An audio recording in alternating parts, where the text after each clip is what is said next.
الحمدللہ رب العالمین والصلاة والسلام علی سید المرسلین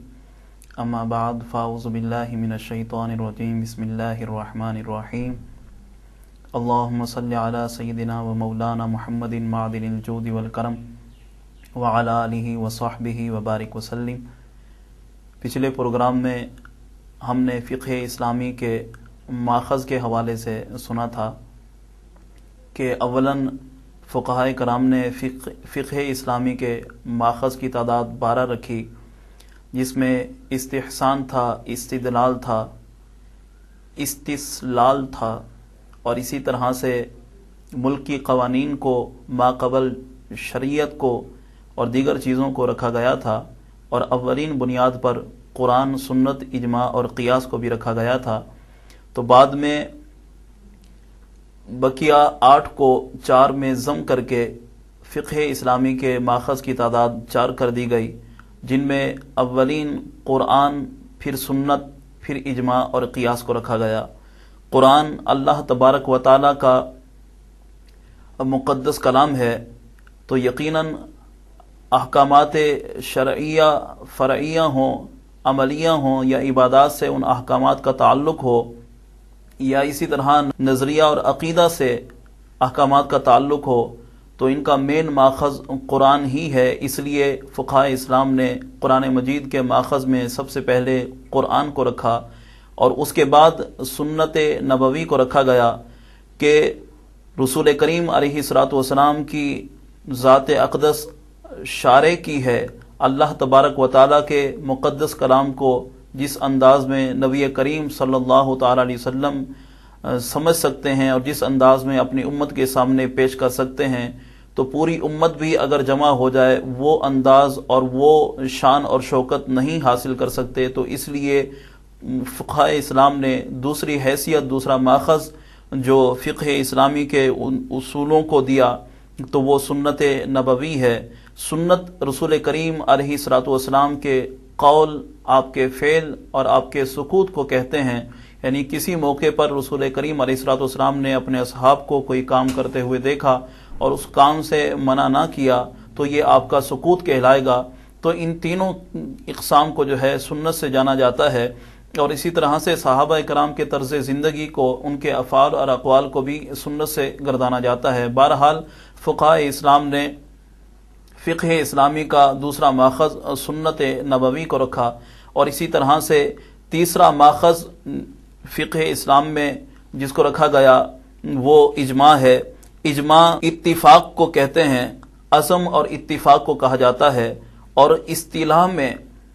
جو اجماع کی تعریف کی گئی لغت کے اعتبار سے تو اجماع عزم اور اتفاق کو کہتے ہیں، اور اصطلاح میں امت کے اہل اور عقد یعنی کہ علماء کا، مجتہدین کا کسی مسئلے پر متفق ہو جانا، امت کے اہم ترین لوگوں کا کہ جو قرآن اور سنت کی صحیح معنوں میں معلومات رکھتے ہوں اور قرآن و سنت کے علوم سے متصلہ جتنے علوم ہیں تمام کو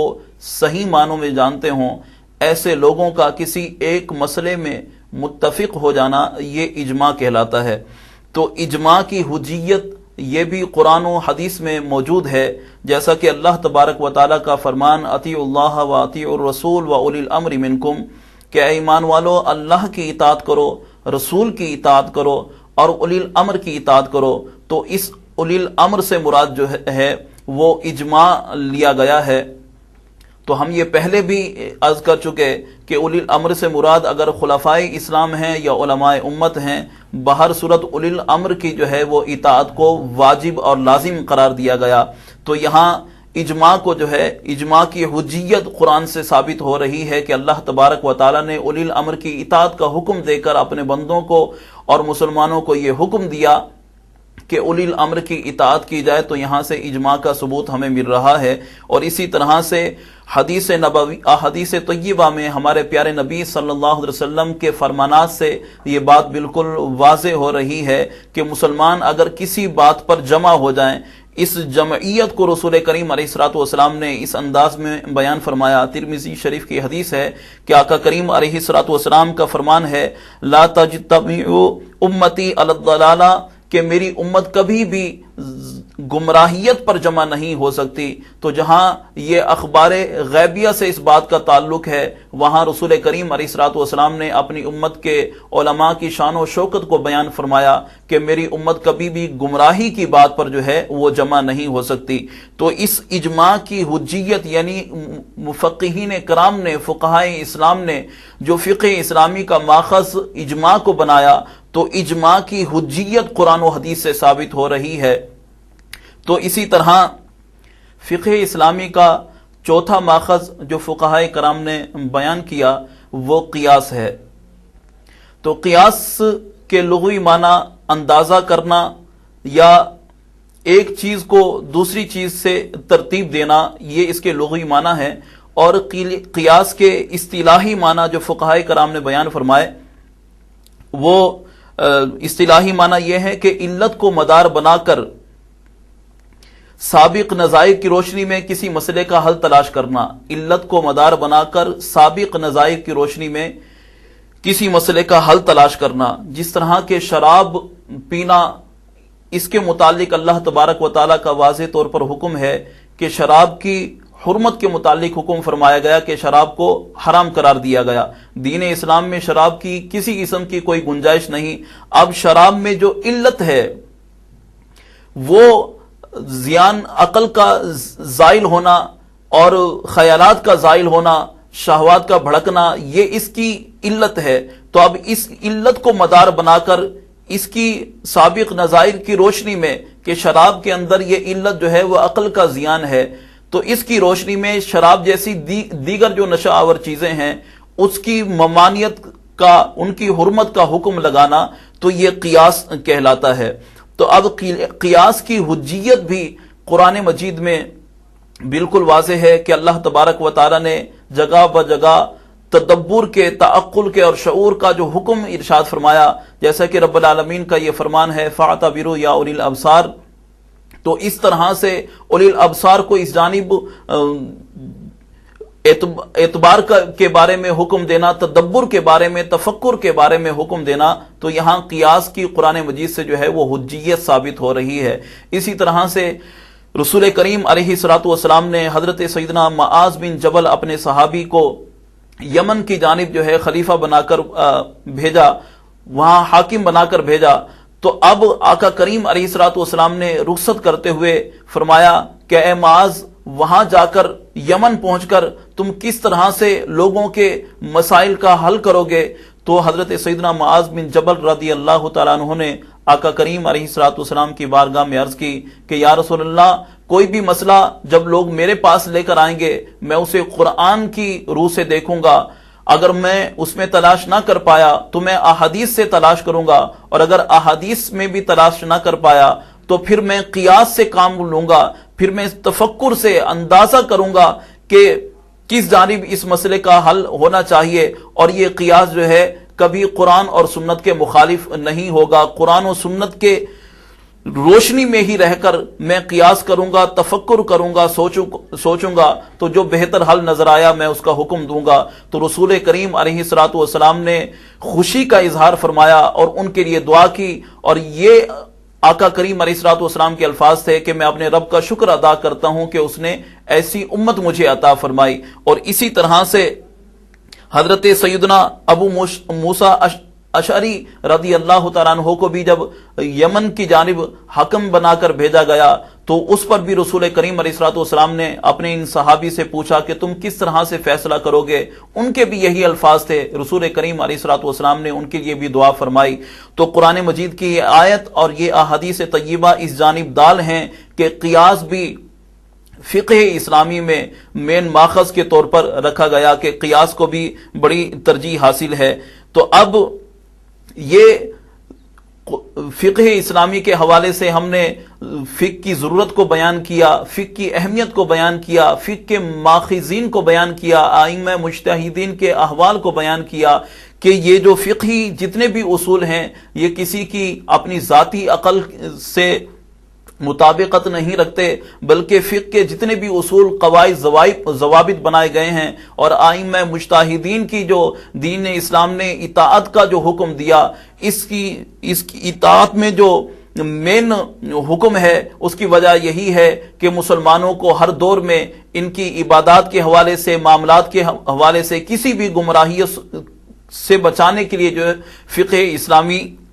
کی بنیاد کو رکھا گیا، اور اللہ تبارک و تعالی نے اسی بنیاد پر ہمیں تفقہ فی الدین کی بھی دعوت دی، اور رسول کریم علیہ الصلوۃ والسلام کی احادیث جو ہے وہ تفقہ فی الدین پر دال ہیں۔ ایک موقع پر ہمارے پیارے نبی صلی اللہ تعالی علیہ وسلم نے ارشاد فرمایا کہ تفقہ فی الدین اس قدر اہمیت کا حامل ہے، فرمایا ایک وہ شخص ہے کہ جو پوری رات اللہ تبارک و تعالی کی عبادت کرتا ہے، اور دوسری جانب قرآن میں وہ تفقہ کرنے والا وہ شخص ہے کہ جو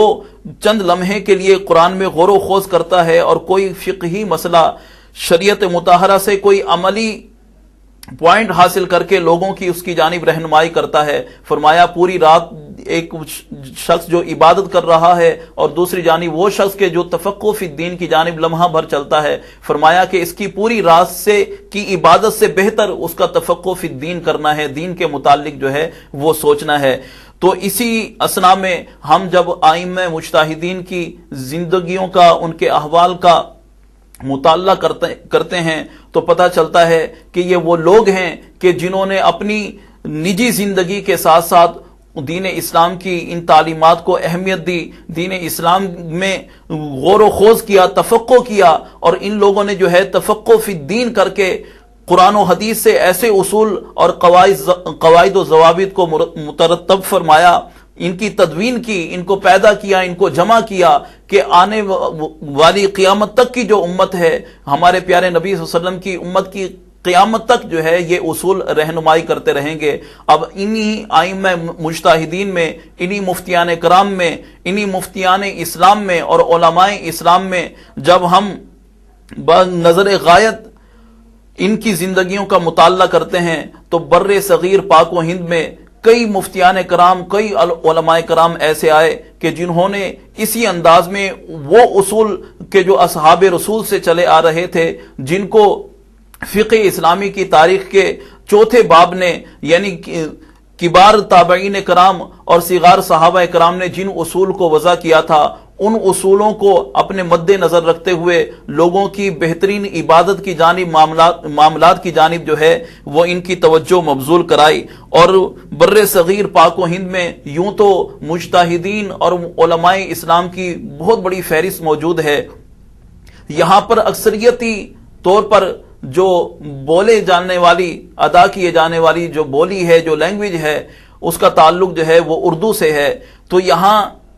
بر صغیر پاک و ہند میں اللہ تبارک و تعالی نے اپنے دین کی احیاء کے لیے، فقہ اسلامی کی رہنمائی کے لیے وقتاً فوقتاً اپنے پیارے لوگوں کو، ان لوگوں کے جو دین اسلام کا تحفظ کرنے والے ہیں، احکامات شرعیہ عملیہ کا تحفظ کرنے والے لوگ ہیں، ان کو اللہ تبارک و تعالی نے پیدا فرمایا۔ اور ان لوگوں میں سے ایک نام حضرت سیدنا حضرت علامہ مولانا مفتی محمد امجد علی اعظمی صاحب رحمۃ اللہ تعالی علیہ ہیں، جن کا تعلق ہندوستان کے ایک چھوٹے سے قصبے گھوسی سے ہے۔ 1882 میں ان کی پیدائش ہوتی ہے، اور اپنے والدین سے، اپنے دادا جان سے انہوں نے ابتدائی تعلیم حاصل کی، اور یوں ابتدائی تعلیم کے مراحل سے نکل کر علم حدیث کے حوالے سے انہوں نے اپنے وقت کے بہت بڑے محدث حضرت مولانا شیخ الحدیث وسیع احمد صورتی صاحب رحمۃ اللہ تعالی علیہ کی بارگاہ میں جا کر علم حدیث انہوں نے حاصل کیا۔ اور اس کے بعد یہ اب اس وقت کے مجدد، اس دور کے مجدد وقت حضرت امام اہل سنت امام احمد رضا خان فاضل بریلوی رحمۃ اللہ تعالی علیہ کی بارگاہ میں علم حدیث کا علم حاصل کرنے کے بعد جو ہے وہ حاضر ہوئے۔ ایک مجدد وقت کی نگاہ ان پر اس طرح سے پڑی کہ آپ نے ان کو نہ صرف علم حدیث میں مہارت ملی بلکہ فقہ اسلامی میں مہارت تامہ ملی۔ سیدی اعلی حضرت امام اہل سنت فاضل بریلوی رحمۃ اللہ تعالی علیہ نے جو ان کے پاس لوگوں کی جانب سے پوری دنیا سے سوالات آتے تھے، ان سوالات کے جوابات کے لیے، ان کے فقہی مسائل کے حل کے لیے جس شخصیت کو سیدی اعلیٰ حضرت نے چنا وہ صدر الشریعہ ہیں، وہ مولانا امجد علی اعظمی صاحب رحمۃ اللہ تعالی علیہ ہیں۔ اور اسی طرح سے سیدی امام اہل سنت فاضل بریلوی رحمۃ اللہ تعالی علیہ کی اس قدر آپ پر نگاہ شفقت تھی کہ طریقت کے حوالے سے امام اہل سنت نے اپنی پوری زندگی میں جس شخصیت کو اپنا وکیل بنایا کہ طریقت کے حوالے سے ان کے نام سے جو بیعت کرا سکتے تھے وہ وکیل مطلق مولانا امجد علی اعظمی صاحب رحمۃ اللہ تعالی علیہ تھے۔ سفر و حضر اور ہر معاملات میں سیدی امام اہل سنت مجدد دین و ملت اپنے اس پروانے کو یعنی مولانا امجد علی اعظمی صاحب رحمۃ اللہ تعالی علیہ کو ہمیشہ ساتھ رکھا کرتے تھے، حتیٰ کہ اپنے بچوں پر اور دیگر آنے والے مہمانوں پر بھی ان کو فوقیت دیا کرتے تھے۔ اور انہی کے کہنے پر سیدنا مولانا امجد علی اعظمی صاحب رحمۃ اللہ تعالی علیہ کے فرمائش پر ہی سیدنا امام اہل سنت فاضل بریلوی رحمۃ اللہ تعالی علیہ نے ترجمہ قرآن کنز الایمان کے حوالے سے کام شروع کیا، اور اس کا طریقہ کار یہ ہوتا تھا کہ اعلیٰ حضرت جو ہے وہ آیات کریمہ کا ترجمہ بیان کرتے اور مولانا امجد علی اعظمی صاحب اسے تحریر فرما لیا کرتے تھے، اور آپ کی کتب کی جو تدوین کا کام تھا، طباع کا جو کام تھا، کتب کو جمع کرنا اور اس کی اشاعت کا کام تھا، وہ بھی مولانا امجد علی اعظمی صاحب رحمۃ اللہ تعالی علیہ کے ذمہ تھا کہ وہی ان کتابوں کی تدوین کیا کرتے تھے، ان کو جمع کیا کرتے تھے۔ تو اسی طرح مولانا امجد علی اعظمی صاحب رحمۃ اللہ تعالی علیہ اس انداز میں سیدنا امام اہل سنت کے منظور نظر تھے کہ اعلیٰ حضرت فاضل بریلوی کہ جن کی اپنی شخصیت کسی بھی طرح سے تعارف کی محتاج نہیں، پوری دنیا جہان کے علماء، عرب اور عجم کے علماء آپ کو مجدد کے نام سے یاد کیا کرتے تھے۔ خود فاضل بریلوی رحمۃ اللہ تعالی علیہ کی شخصیت کا ایسا عظیم نکھار اور پہلو ہے کہ جن کو جاگتے ہوئے سر کی آنکھوں سے رسول کریم علیہ الصلوۃ والسلام نے اپنا دیدار نصیب فرمایا۔ وہ شخصیت، وہ امام اہل سنت، وہ مجدد دین و ملت جن کو دنیا اعلیٰ حضرت کے نام سے یاد کرتی ہے، اعلیٰ حضرت فاضل بریلوی رحمۃ اللہ تعالی علیہ نے اپنے وصال کے بعد جن لوگوں کو اپنے جنازے کے لیے منتخب فرمایا وہ آپ کے یا تو صاحبزادے تھے مولانا حامد رضا خان صاحب یا پھر مولانا امجد علی اعظمی صاحب تھے۔ آپ کی یہ وصیت تھی اعلیٰ حضرت امام اہل سنت کی کہ میرا جنازہ میرے صاحبزادے یا پھر میرے خاص شاگرد مولانا امجد علی اعظمی صاحب ان دونوں میں سے کوئی ایک پڑھائے۔ تو یہ اعلیٰ حضرت فاضل بریلوی رحمۃ اللہ تعالی علیہ کی مولانا امجد علی اعظمی صاحب رحمۃ اللہ تعالی علیہ سے محبت تھی، اور اسی محبت کو تادم آخر سیدنا امجد علی اعظمی صاحب رحمۃ اللہ تعالی نے برقرار رکھا اور اسی محبت پر قائم رہے، حتیٰ کہ آپ کے جب وصال کا وقت آیا تو وصال سے پہلے ایک خاص جگہ پر ایک اللہ کے ولی کی دربار میں جا کر سیدنا امجد علی اعظمی صاحب رحمۃ اللہ تعالی علیہ نے یہ دعا مانگی کہ رب العالمین مجھے موت جو ہے وہ حج کے سفر میں عطا فرمانا، اور اسی سال یعنی 1948 میں مولانا امجد علی اعظمی صاحب حج کے ارادے سے اپنے علاقے گھوسی سے روانہ ہو کر جیسے ممبئی پہنچے اور وہاں سفر حج کا آغاز کرنا ہی چاہتے تھے، اسی آغاز میں ہی آپ کی طبیعت خراب ہوئی اور آپ کا انتقال ہوا، اور آپ کو ممبئی سے پھر گھوسی لایا گیا اور وہاں آپ کی تدفین ہوئی۔ آج بھی ان کا مزار جو ہے وہ مرجع خلائق ہے، اور آپ کے انتقال کے کئی دنوں تک لگاتار پورے ہندوستان کے اندر بہت ٹھنڈا موسم اور بارش کا موسم رہا۔ آپ کی لحد پر لوگوں نے چادریں جو ہے لحد کو محفوظ رکھنے کے لیے چڑھا دی تھی۔ جب موسم اپنی نارمل حالت میں آیا اور وہ بارش کا موسم ختم ہوا، جب چادریں ہٹائی گئیں تو کئی دنوں تک لگاتار گلاب کی خوشبوؤں کی پھوار جو ہے وہ پورے علاقہ گھوسی کو اپنے احاطے میں لیے ہوئے تھی۔ پورا علاقہ گھوسی کا یہ اللہ تبارک و تعالیٰ کے مقدس بندے، یہ عالم دین، یہ تفقہ فی الدین میں اپنی زندگی کو خرچ کرنے والے، ان کے مزار اقدس سے پورے ان کے علاقے میں گلاب کے پھولوں کی خوشبو جو ہے وہ اپنی رعنائیاں بکھیرتی رہتی تھیں۔ یہ وہ مقدس اسلام کی ہستی ہیں، تفقہ فی الدین میں اپنے آپ کو وقف کرنے والی وہ عظیم ہستی ہیں کہ جنہوں نے اپنی زندگی کے کم و بیش 26 سال ایک تصنیف لطیف میں گزارا، جس تصنیف کو انہوں نے بہار شریعت کے نام سے موسوم کیا۔ بہار شریعت فقہ اسلامی کا وہ عظیم مجموعہ ہے کہ جس میں عقائد اور معاملات کے ساتھ ساتھ عبادات اور دیگر ضروریات زندگی کو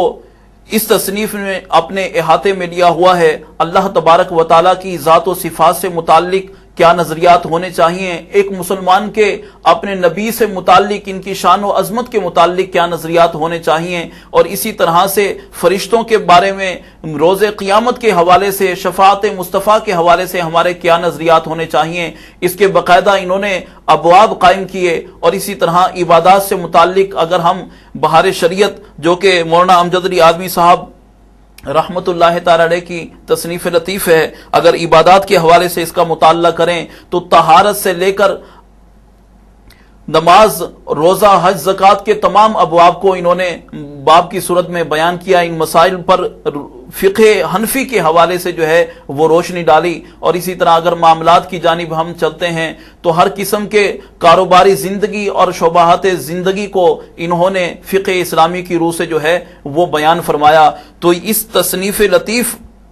جو کہ بہار شریعت کے نام سے موسوم ہوئی اور اس شخصیت نے موسوم کی کہ اس شخصیت نے اس تصنیف کو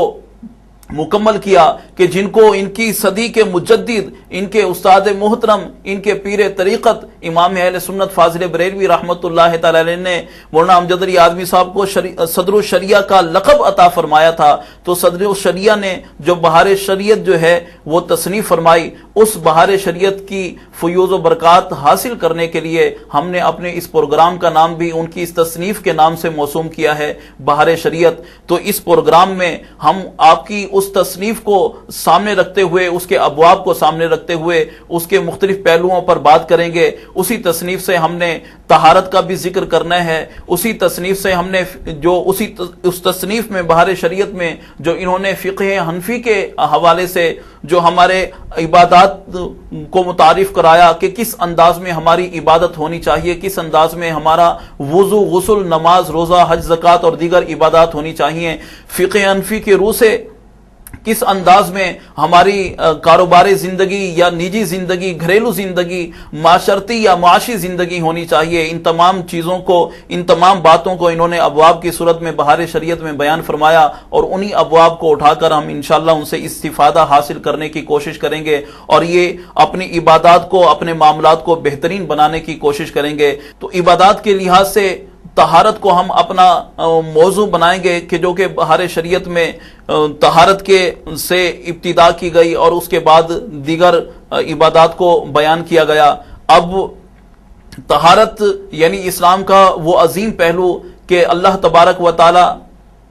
پاک ہے اور پاکی کو ہی پسند فرماتا ہے، تو اس پاک ذات کی کس انداز میں عبادت کی جائے، تو اس کو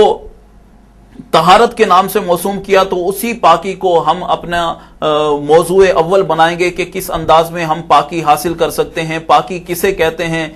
کن کن چیزوں کا عبادات میں پاک ہونا ضروری ہے، کہ جیسے لباس ہے، یا جس جگہ پر ہم نماز پڑھ رہے ہیں، یا جس چیز پر ہم نماز پڑھ رہے ہیں، کس انداز میں جو ہے ان کو پاک اور صاف رکھا جا سکتا ہے، کون کون سی اقسام کی وہ چیزیں ہیں کہ جن سے ہم پاکی حاصل کر سکتے ہیں، طہارت حاصل کر سکتے ہیں، اور ان طہارت کو، اس پاکی کو پانے کے بعد ہم اپنے پاک رب کی پاک انداز میں، اچھے انداز میں جو ہے وہ عبادت کر سکتے ہیں۔ انشاءاللہ دوسرے پروگرام میں، نئے پروگرام میں ہم طہارت کے موضوع کے ساتھ دوبارہ حاضر ہوں گے۔ وآخر دعوانا ان الحمدللہ رب العالمین۔